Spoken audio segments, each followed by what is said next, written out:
Halo,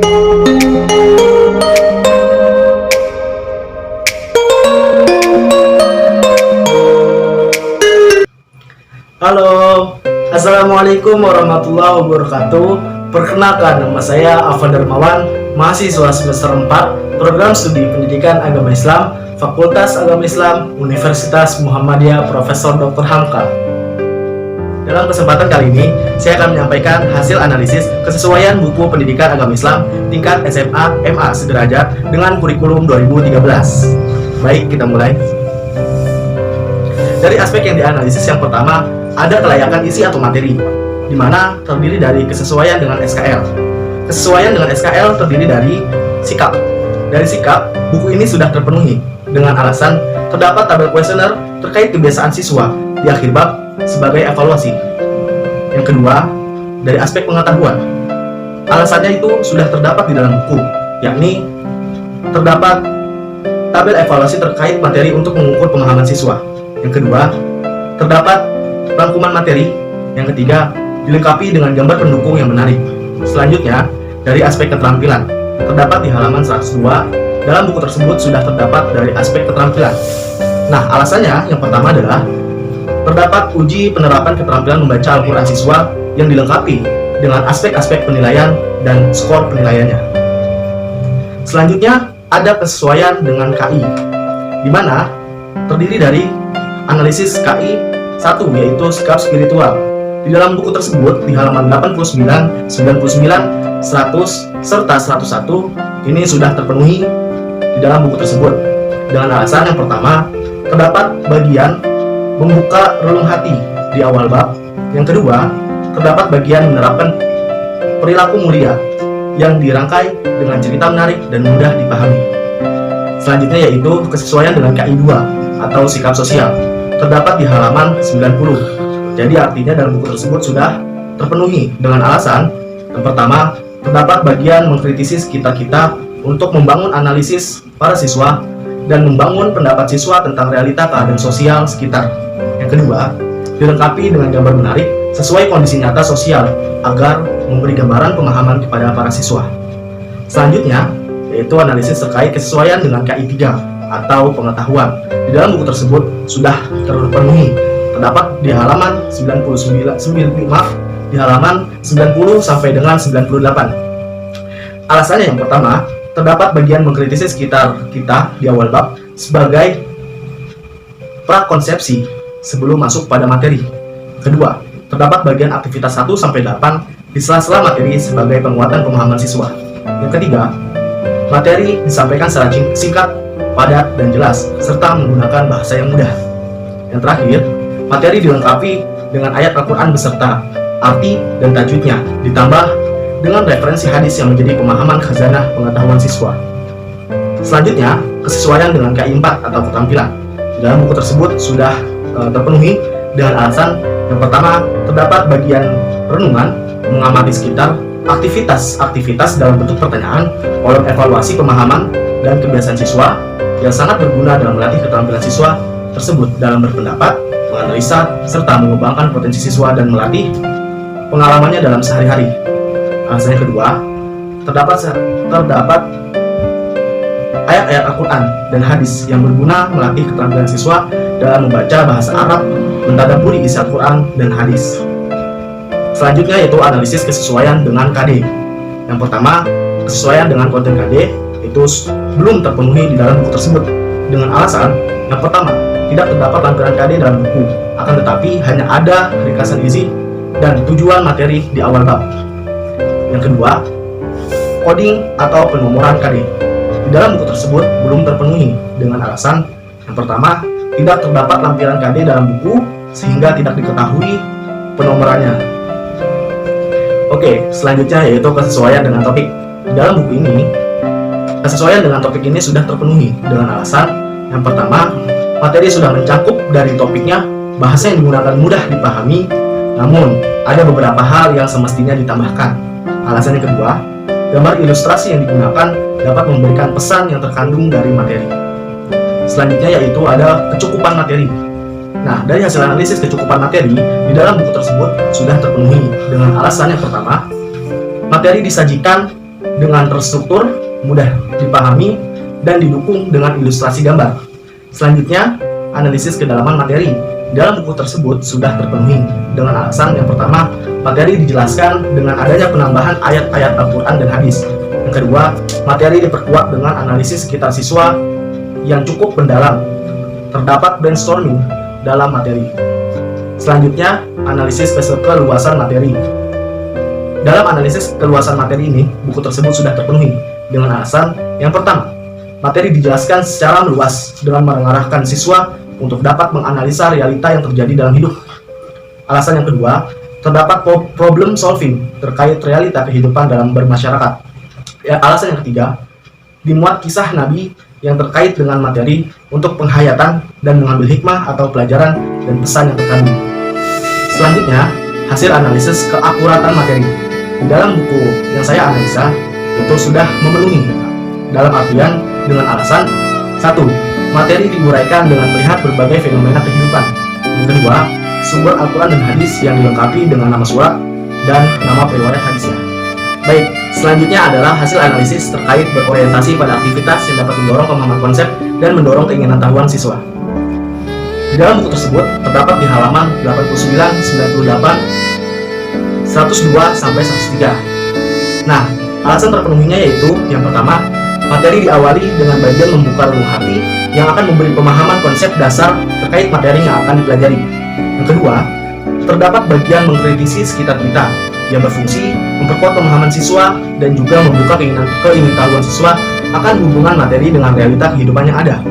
Yang ketiga, terdapat bagian aktivitas 1-8 sebagai penguatan pemahaman siswa dan juga semakin menambah rasa keingintahuan peserta didik. Yang keempat, terdapat kisah Nabi yang menambah pengetahuan siswa. Yang kelima, terdapat evaluasi pembelajaran siswa di akhir bab yang berisi kolom-kolom maupun pertanyaan-pertanyaan yang berfungsi memberi penguatan pemahaman kepada siswa. Selanjutnya, yaitu analisis kemutakhiran dan aktualisasi contoh materi. Nah, di dalam buku tersebut sudah terpenuhi dengan alasan yang pertama, setiap pembahasan yang disampaikan terdapat analisis dari sekitar kita. Di dalamnya juga pembahasan dikaitkan dengan fenomena yang terjadi di kehidupan nyata. Selanjutnya, analisis tidak mempertentangkan sara, tidak bernuansa pornografi, mengakomodasi keberagaman dan berwawasan gender. Hasil analisisnya adalah dalam buku tersebut sudah terpenuhi dengan alasan yang pertama, tidak ditemukan gambar ilustrasi ataupun kata-kata yang mengandung pornografi ataupun bertentangan dengan sara. Yang kedua, pembahasan yang ada dibahas secara kacamata universal, yakni tanpa membeda-bedakan satu orang dengan yang lainnya. Di dalamnya juga pembahasan diarahkan kepada melihat realita kehidupan bernegara di Indonesia. Selanjutnya, analisis terkait materi pendukung pembelajaran tentang kesesuaian dengan perkembangan ilmu dan teknologi, keterkinian fitur, contoh dan rujukan, dan juga kontekstual. Di dalam buku tersebut sudah terpenuhi dengan alasan yang pertama, sudah cukup responsif antara kolaborasi perkembangan ilmu dengan teknologi. Yang kedua, fiturnya sudah membahas terkait realita terkini dengan contoh dan juga rujukan. Dan yang terakhir, secara konseptual sudah cukup baik, padat dan mudah dipahami. Selanjutnya, di bagian kedua ada analisa kelayakan penyajian, di mana di dalam ini terdapat analisa teknik penyajian tentang konsistenan sistematik penyajian. Dalam buku tersebut belum terpenuhi dengan alasan satu, bagian awal pembahasan belum terdapat dasar-dasar pemahaman terkait materi. Yang selanjutnya, analisa terhadap keruntutan konsep. Di dalam buku tersebut belum terpenuhi dengan alasan satu, poin-poin tiap pembahasan kurang berurut, alur pembahasan tidak menentu. Selanjutnya, analisa tentang keterkaitan antar pelajaran atau bab. Di dalam buku tersebut sudah terpenuhi dengan alasan satu, setiap pelajaran atau bab mengandung unsur yang saling berkaitan dalam memberi pendalaman pemahaman keagamaan Islam. Yang kedua, judul materi dibuat dengan bahasa yang sederhana sehingga mudah dipahami dan judul dibuat dengan kata-kata yang menarik. Selanjutnya adalah analisa terhadap keterpaduan atau keselarasan antar pelajaran dan bab. Nah, hasil analisanya adalah belum terpenuhi dengan alasan yang pertama, topik tiap bab masih belum berurut. arah pembahasan kurang jelas, terdapat judul dari umum ke khusus, kemudian dari khusus ke umum lagi, seperti itu. Selanjutnya, poin analisa tentang penyajian pembelajaran. Yang pertama, analisa tentang mendorong keterlibatan peserta didik untuk belajar aktif atau penerapan pendekatan saintifik. Di dalam buku tersebut sudah terpenuhi dengan alasan terdapat bagian-bagian untuk menghayati, mengkritisi, dan pertanyaan-pertanyaan yang dapat mendorong belajar aktif siswa.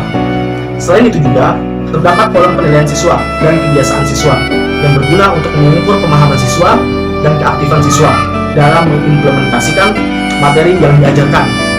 Selanjutnya, analisa tentang penerapan penilaian autentik. Dalam buku tersebut sudah terpenuhi dengan alasan setiap pembahasan diselingi aktivitas-aktivitas yang berisi pertanyaan ataupun penghayatan. Yang kedua, terdapat evaluasi di akhir setiap penghujung materi yang berupa pertanyaan-pertanyaan, kolom penilaian bacaan Al-Quran, dan kolom penilaian kebiasaan siswa. Selanjutnya, analisa tentang interaksi antara guru dengan orang tua. Di dalam buku tersebut belum terpenuhi dengan alasan tidak ditemukan bagian yang dapat membangun interaksi guru dengan orang tua, sebab penilaian yang ada di dalam buku merupakan aspek penilaian kepada siswa. Kolom kebiasaan siswa pun tidak terdapat tanda tangan orang tua, sehingga orang tua tidak ada peran dalam menilainya. Selanjutnya, yaitu analisa terhadap memaparkan literasi. Di dalam buku tersebut sudah terpenuhi dengan alasan yang pertama, terdapat kisah-kisah renungan yang dapat dijadikan sebagai literasi membaca siswa. Yang kedua, terdapat aktivitas pertanyaan-pertanyaan, analisa yang dapat mengasah yang dapat mengasah literasi berpikir siswa. Dan yang terakhir, terdapat ayat-ayat Al-Quran dan hadis yang dapat mengasah literasi membaca siswa. Selanjutnya, yaitu analisa poin tentang kelengkapan penyajian. Selanjutnya, analisa terhadap pengantar. Di dalam buku tersebut sudah terpenuhi dengan alasan yang pertama, sudah terdapat pada halaman 3 Romawi dan 4 Romawi. Yang kedua, bahasa mudah dipahami, redaksi isinya bagus dengan menyertakan bukunya dan cangkupan materinya. Selanjutnya, analisa terhadap pendahuluan. Di dalam buku tersebut, pendahuluan belum terpenuhi dengan alasan yang pertama, tidak terdapat dalam buku tersebut. Yang ketiga, analisa terhadap peta konsep. Di dalam buku tersebut belum terpenuhi dengan alasan yang pertama, tidak terdapat di dalam buku tersebut. Selanjutnya, yaitu daftar transliterasi Arab Latin. Di dalam buku tersebut belum terpenuhi dengan alasan yang pertama, tidak terdapat dalam buku tersebut. Yang kedua, tidak ada daftar secara keseluruhan, hanya sedikit saja yang terdapat di buku. Selanjutnya, analisa terhadap landasan Al-Quran dan atau hadis atau doa harian atau sejarah Nabi. Di dalam buku tersebut sudah terpenuhi dengan alasan terdapat di dalam tiap topik atau bab pembahasan yang ada di dalam buku. Selanjutnya, analisa terhadap rangkuman. Di dalam buku tersebut sudah terpenuhi dengan alasan terdapat dalam tiap topik atau bab pembahasan yang ada di dalam buku. Selanjutnya, menyertakan footnote atau body note atau referensi yang terupdate 5 tahun terakhir. Di dalam buku tersebut belum terpenuhi dengan alasan yang pertama, tidak terdapat secara keseluruhan dalam buku tersebut, hanya ada sedikit body note saja. Selanjutnya, analisa terhadap daftar pustaka. Di dalam buku tersebut sudah terpenuhi dengan alasan yang pertama, terdapat dalam tiap topik atau bab pembahasan yang ada di dalam buku. Yang terakhir, yaitu analisa terhadap lampiran Permendikbud Kurikulum 2013. Di dalam buku tersebut belum terpenuhi dengan alasan tidak terdapat di dalam buku tersebut. Selanjutnya, poin ketiga ada analisa terhadap kelayakan bahasa, yang di dalamnya ada analisa terhadap kesesuaian bahasa dengan perkembangan peserta didik. Di dalam buku tersebut sudah terpenuhi dengan alasan bahasa yang digunakan sederhana, tidak terbelit-belit dan mudah dipahami. Selanjutnya, analisa terhadap kaidah bahasa Indonesia yang baik dan benar. Dalam buku tersebut sudah terpenuhi dengan alasan bahasa yang digunakan tiap kalimat sesuai dengan ejaan, tanda baca yang digunakan, dan tiap paragraf sesuai dengan jumlah normal baris yang ada. Selanjutnya, analisa terhadap aturan ejaan yang disempurnakan atau EYD. Di dalam buku tersebut sudah terpenuhi dengan alasan bahasa yang digunakan sudah cukup sesuai dengan EYD atau ejaan yang disempurnakan. Selanjutnya, analisa terhadap ketepatan penggunaan istilah, simbol, atau ikon. Nah, di dalam buku tersebut sudah terpenuhi dengan alasan yang pertama, istilah, simbol, dan atau ikon yang ditemukan sudah cukup sesuai dengan seharusnya. Yang kedua, istilah-istilah yang digunakan sesuai dengan perkembangan bahasa siswa dan terdapat pengertiannya. Selanjutnya, analisa terhadap bahasa yang digunakan, sederhana, lugas, dan mudah dipahami. Di dalam buku tersebut sudah terpenuhi dengan alasan yang pertama, bahasa yang digunakan sederhana, tidak terbelit-belit, lugas, dan mudah dipahami. Selanjutnya, analisa terhadap dialogis dan interaktif. Di dalam buku tersebut sudah terpenuhi dengan alasan yang pertama, bahasa yang digunakan cukup menarik, interaktif, dan dialogis, sebab ada renungan-renungan, kisah, hikmah, aktivitas pertanyaan-pertanyaan, dan juga analisa. Selanjutnya, analisa yang terakhir adalah kelayakan kegrafikan, yang di dalamnya mencangkup ukuran buku, desain kulit buku, dan desain isi buku. Analisa tersebut di dalam buku tersebut sudah terpenuhi dengan alasan sudah sesuai standar dari segi ukuran buku, desain kulit sudah cukup bagus, desain isi juga sudah cukup bagus. Selanjutnya, analisa terhadap desain kulit buku dan desain isi buku, tata letak, tipografi, dan ilustrasi. Di dalam buku tersebut sudah terpenuhi dengan alasan desain kulit buku sudah sesuai ilustratornya, namun perlu ada penambahan warna ataupun gambar. Tata letak sudah cukup, tipografi sudah baik, namun diperhatikan kembali jarak per kata ataupun per paragraf. Ilustrasi sudah cukup, hanya saja perlu ada penambahan. Selanjutnya, analisa terhadap tata letak, unsur grafikal, estetis, dinamis, dan menarik, serta menggunakan ilustrasi yang memperjelas pemahaman materi buku. Di dalam buku tersebut belum terpenuhi dengan alasan yang pertama, warna dalam buku kurang menarik karena hanya terpaku dengan satu warna. Yang kedua, garis penanda halaman cenderung baku dan terlihat umum. Yang terakhir, ilustrasi tiap materi ada beberapa yang kurang jelas dan sulit dipahami.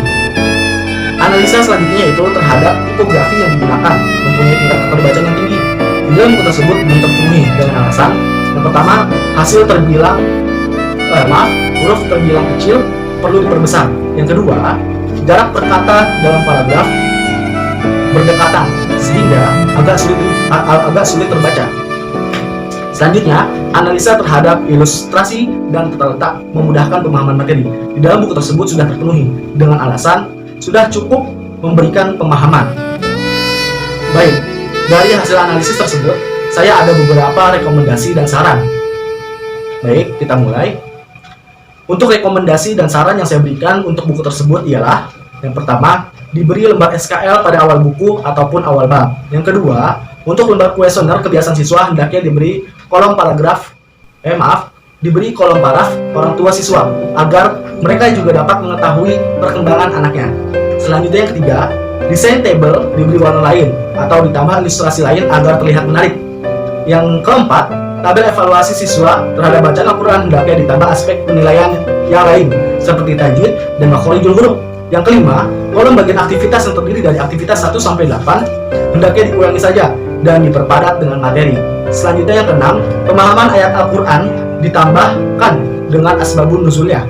Selanjutnya, ditambahkan lembar KD di halaman awal buku agar dapat diketahui para pendidik atau guru ataupun pembaca bukunya.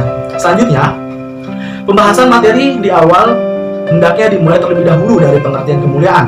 Apa yang dimaksud kemuliaan dalam hidup, bagaimana hidup dalam kemuliaan, lawan dari hidup dalam kemuliaan, lalu bagaimana ancaman atau azab yang akan didapat jika tidak hidup dalam kemuliaan. Selanjutnya, ditambah gambar ilustrasi dalam materi agar menambah penguatan pemahaman siswa. Selanjutnya, untuk materi dapat dilunturkan kembali pembahasannya. Oke, selanjutnya, materi yang dapat dijadikan diskusi hendaknya dapat dibuatkan kelompok diskusi oleh guru. Selanjutnya adalah setiap sumber alangkah baiknya diberi footnote ataupun body note sehingga lebih jelas referensinya. Selanjutnya, isi bab dapat ditambah dengan studi kasus agar menambah keingintahuan siswa dan mengembangkan pengetahuan siswa. Selanjutnya adalah tokoh yang dijadikan cerita untuk pengambilan hikmah hendaknya dapat memuat tokoh muslim yang berpengaruh juga di Indonesia. Selanjutnya, lebih diperdalam kembali fenomena yang teraktual dan terkini di dalam pembahasannya serta diupdate selalu. Yang selanjutnya, gambar ilustrasi terkait kasus yang berkaitan dengan materi agar dicantumkan untuk menambah gambaran pemahaman siswa. Selanjutnya adalah kisah-kisah inspiratif terkait materi dapat ditambah dengan tokoh-tokoh berpengaruh di Indonesia. Selanjutnya, materi dapat dikembangkan kembali dengan luas dan menggunakan bahasa yang mudah dipahami. Selanjutnya, penyajian di dalam materi agar dimulai dari pembahasan yang dasarnya terlebih dahulu. Selanjutnya adalah poin tiap pembahasan diruntutkan mulai dari dasar hingga ke pembahasan yang lebih mendalam dan meluas. Selanjutnya, topik atau judul pembahasan hendaknya diruntutkan mulai dari materi yang umum lalu ke khusus, ataupun khusus terlebih dahulu baru ke umum. Jangan dicampur adukan karena nanti akan tidak sinkron pembahasannya. Selanjutnya adalah kolom kebiasaan siswa hendaknya diberi paraf orang tua agar dapat mengetahui perkembangan siswa tersebut juga. Selanjutnya, untuk literasi dapat ditambah kembali dengan keterampilan menulis. Selanjutnya, kisah-kisah dapat ditambah kembali ataupun ditambah dengan kata-kata motivasi dan kata-kata mutiara. Selanjutnya, dibuat pendahuluan di buku agar memberi gambaran pada pembaca terkait materi dalam buku. Selanjutnya, dibuatkan peta konsep dalam buku agar terarah pembahasannya dan guru pada khususnya dapat mengetahui konsep keseluruhan dari isi bukunya. Selanjutnya, dibuatkan rangkuman secara keseluruhan di akhir materi.